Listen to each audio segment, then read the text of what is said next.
Ito yung bahay.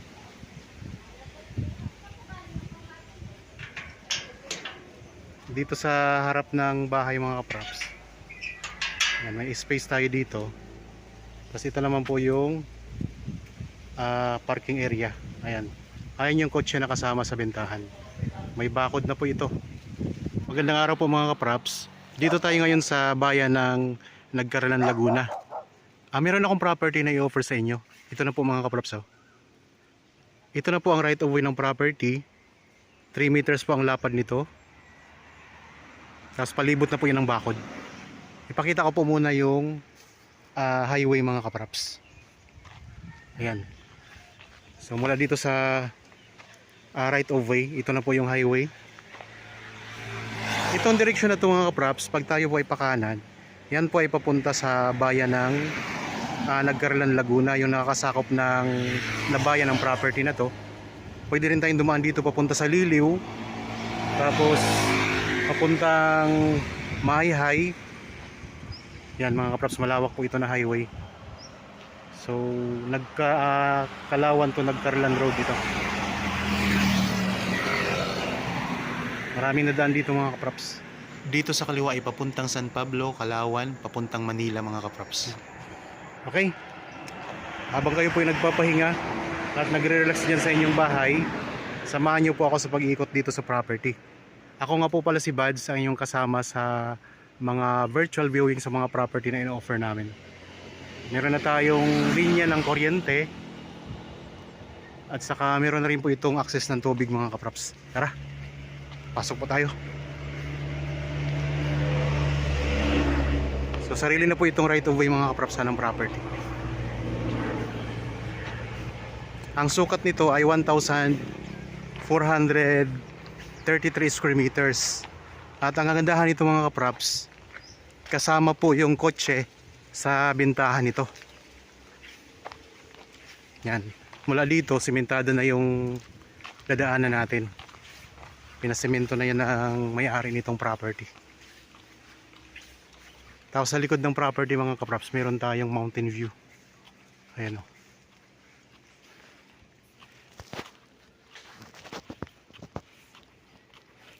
Ang distansya ng Nagkaralan sa Manila mga kaprops, kasi may mga nagtatanong ay nasa 2.5 oras. Yun yung distansya mula sa Manila. Tapos ang distansya nito sa town proper ng Nagkaralan, estimated lang po mga kaprops, ay mga 12 to 15 minutes travel time. Yan, ito na po mga kaprops ang property. 3 meters ang lapad dito right of way ha. Tapos dito, di ba may bakod po dyan. Itong nandito mga kaprops, sako po ito ng property. Huli kasi itong nabili ng may-ari nitong ino-offer ko. Yan, mula dito sa bakal na ito mga kaprops, kasama po ito. Hanggang pa ganun po. Tapos yan dito. Ito, kasama po ito pa ganun mga kaprops. So hindi niya po ito nabakuran kasi nauna siyang magbakod bago niya ito nabili itong property na nandito sa labas. Itong malinis na yan, yan po ay kasama pa ha, sa 1,433. Okay, pasok po tayo sa gate. May mga tanim na rin yan na frog grass mga kaprops.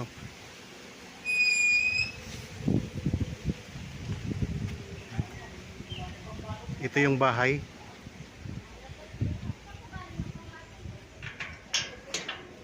Dito sa harap ng bahay mga kaprops. Yan, may space tayo dito. Tapos ito naman po yung parking area. Ayan. Ayan yung kotse na kasama sa bentahan. May bakod na po ito. Yan ang bakod mga kaprops. Tapos may barbed wire rin siya sa taas. Yan, ang gate niya ay nasa 6 meters ang lapad niyan. 5 or 6 meters. Ayan ang bakod, bakal po ang bakod nito. Tapos may mga tanim tayo dito ng mga puno ng saging. Itong halaman o damo na ito mga kaprops, kapag tag-ulan na, yan ay babalik sa kulay green. Ngayon kasi ay tag-init kaya nalalanta po siya. Ilang kwarto yung bahay, kuya? So meron itong 2 kwarto ang loob ng bahay.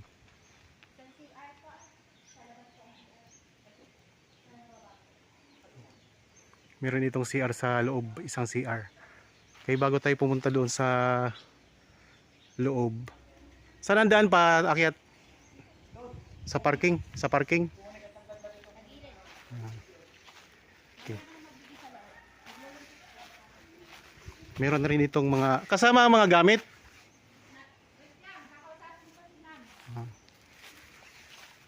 Yan, may tangke ng tubig.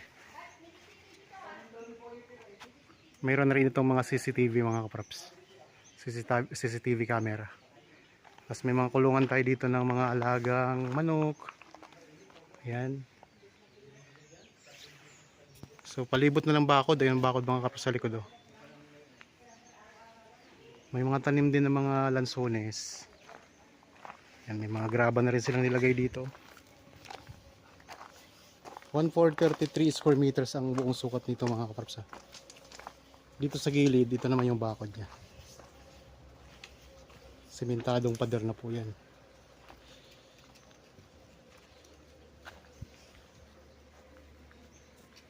Meron din itong mga katabi na mga property ng mga kaprops na may rest house. Mayroon itong katabi sa may bandang unahan doon sa pinanggalingan natin kanina. Tingnan nyo ang bakod dito sa harapan. Steel bar siya na may pintura, tapos may tubo din siya. Oh. Ayan mga kaprops, yung tinuro ko kanina na kasama pa sa property.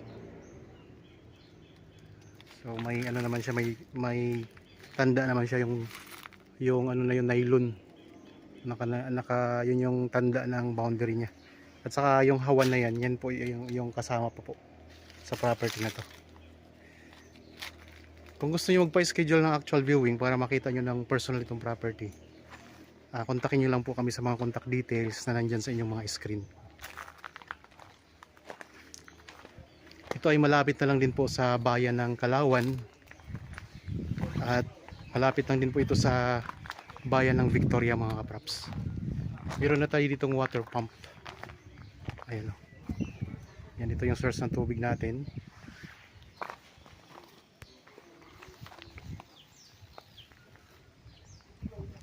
Ito yung harapan ng bahay. Akit tayo dun sa taas. Ang design ng bahay, mayroon siyang balkonahe dito sa harapan. Ito.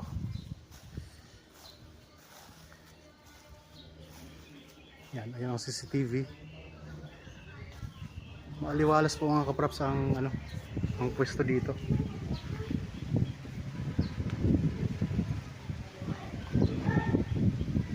Tapos ito yung kotse na kasama.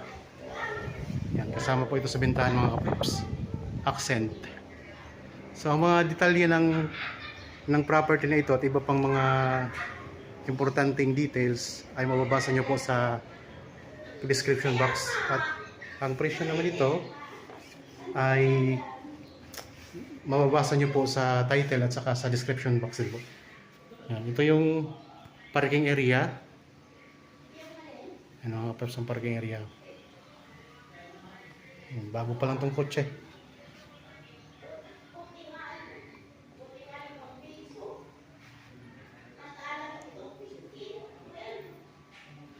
Ang reason po ng pagbenta nito ay magmamigrate po ang seller nito papuntang Belgium mga kaprops. Kaya binibenta niya pati yung kotse kasama na sa bentahan.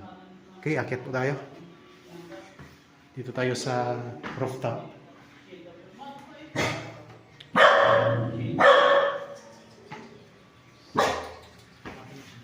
So open space dito ang rooftop. Yan. Malawak na space. Yan. Dito tayo sa may taas na, sa rooftop na tayo. Tapos yan, kitang-kita natin dito yung buong paligid ng property. Ayan ang bakod niya. Sa likod na po itong part, itong area na to. May maraming mga tanim na saging. Tapos ayun ang bakod, ang boundary nito, yung mga may pader na semento. Tapos mountain view po ito sa likod dito. Yan dito sa gilid. Ayan naman po. Yun yung corner ng property mga kaprops. Pwede kayong mag-alaga dito ng mga manok. Ay kagaya yun, may mga alaga silang manok.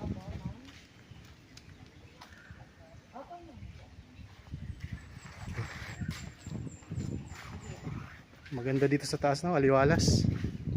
Parang ko na yung resort na yun. Oo. Ang ganda pagka may event na yun. Pwede ditong event. Kompleto. Yan, may kubo pa kayo dito. Oh. Kubo na kawayan. Yan, ikot ko lang ang camera ha. Dito tayo sa rooftop itong property.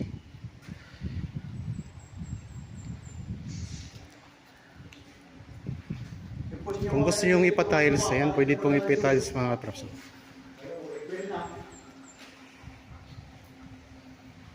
Isang buwan na pang maliit. Pakita ko rin yung gilid ha. Ayan o. Galing tayo doon kanina mga kaprops.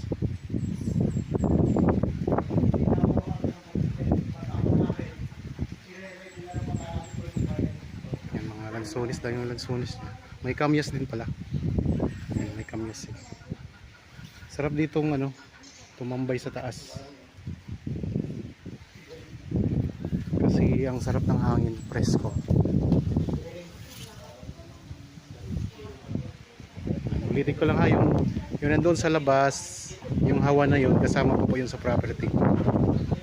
So, kaya po siya hindi nasakop ng bakod dahil huli po yung nabili ng may-ari nitong property mga kaprops.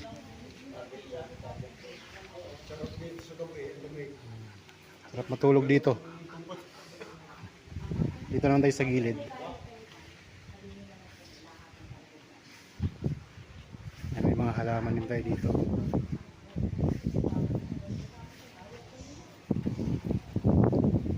Yan, ito yung kawayan na kubo. Tapos meron tayong CR dito mga kaprops. CR po yan. Mayroong CR dito sa taas.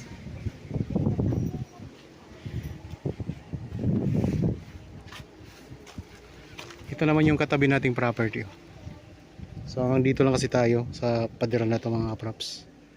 Ito ibang property na po yan. Pakita ko lang yung katabi natin. Marami ding mga lansones. Oh.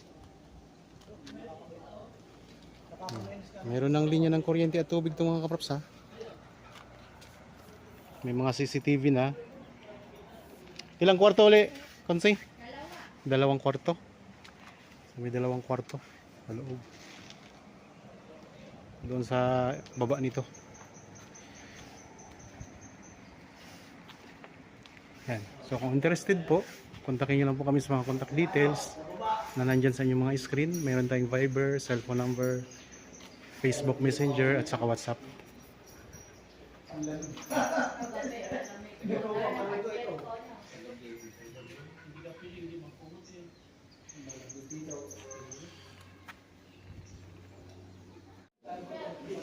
Okay, bababa na tayo mga kaprops. Ipakita ko nyo yung rooftop nitong property. So mayroon din pala tayo ditong lababo, kusina, yan. May dirty kitchen tayo dito. Ayun yung daanan natin pababa. Ito yung likuran, may mga tanim din na frog grass mga kaprops. Ayan.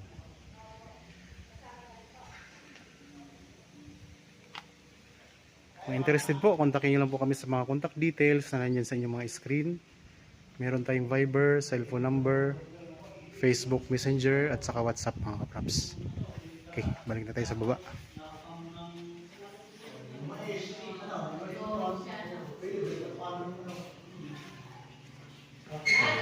Nakatiles na rin po itong hagdan.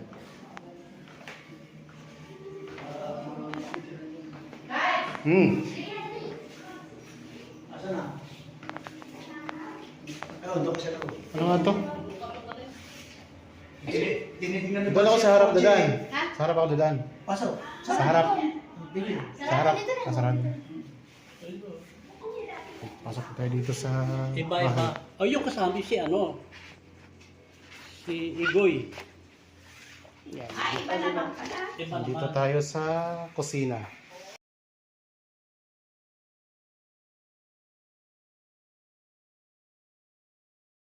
Hello po, ma'am. Hello. Upo kayo. Sigaw mo na po na. Iba-vlog mo na. Yan. Ito yung CR mga kaprops.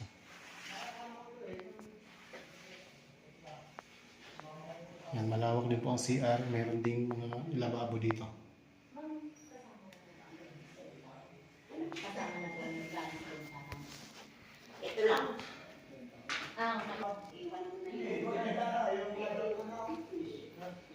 Yan. Meron tayo dito mga kaprops. Mga built-in cabinet.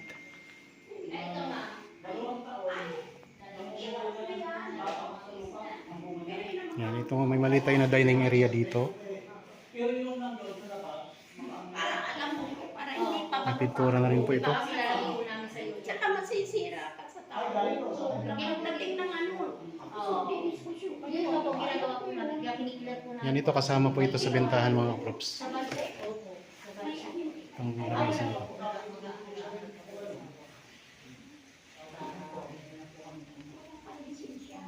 Pero halos lahat ng mga kasama ng vendor. Okay, tingnan natin yung kwarto mga kaprops. Ito na maiwan naman. Itong dalawa. Ito lang, Ito kasama to. Kasama. Kasama to. Ito lang ha. Dito tayo sa kwarto. Ang kasama lang po mga kaprops, ito lang yung upuan na to, sofa, at saka itong lamesa. Saka yung rep. At saka yung maliit na ref. Oo, maliit. Maliit, dalawang ref ano? Dalawang ref. Yan.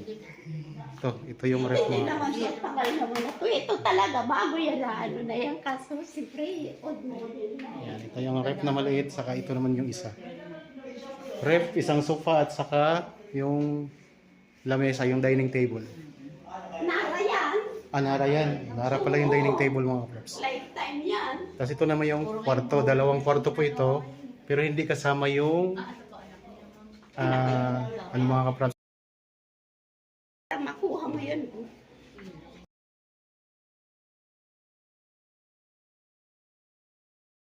Yan po ang ano, yan po ang CR. May CR din po sa loob ng kwarto. Kasama to. Yan yung kwarto mga kaprops ha. Iwan lang yung mga una. Nakatiles na rin po. Tapos ito naman yung pangalawa. Yan. Dikit-dikit kasi yung mga ako. Ilan po ako yung Tapos dito sa ano, bintana, yan, tanaw natin yung likod na part ng property. Ang daming mga saging.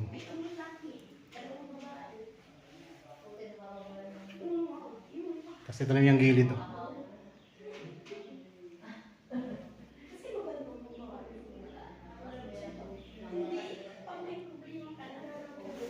Yan. So, naikot na natin yung dalawang kwarto. Tayo pa ilalabas na uli. So, kung interested po, kontakin nyo lang po kayo mga kaprops sa inyong mga sa contact details na nandyan sa inyong mga screen. Okay? Ito naman yung ano, taas. Yung pinakabubong. Galing tayo dyan kanina sa taas.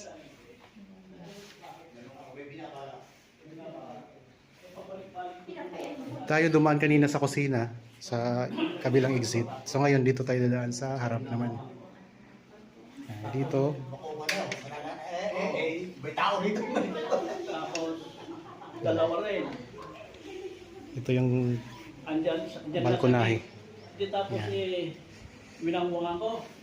Tapos tinawagan ko si Boyet. Inabot nila dyan. Yung pala, Okay, dito na tayo ulit sa labas mga kaprops ng bahay.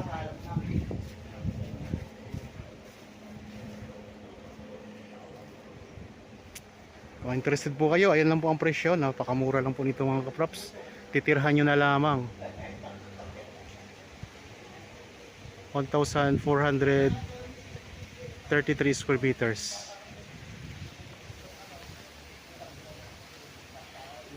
Palibot na ng bakod.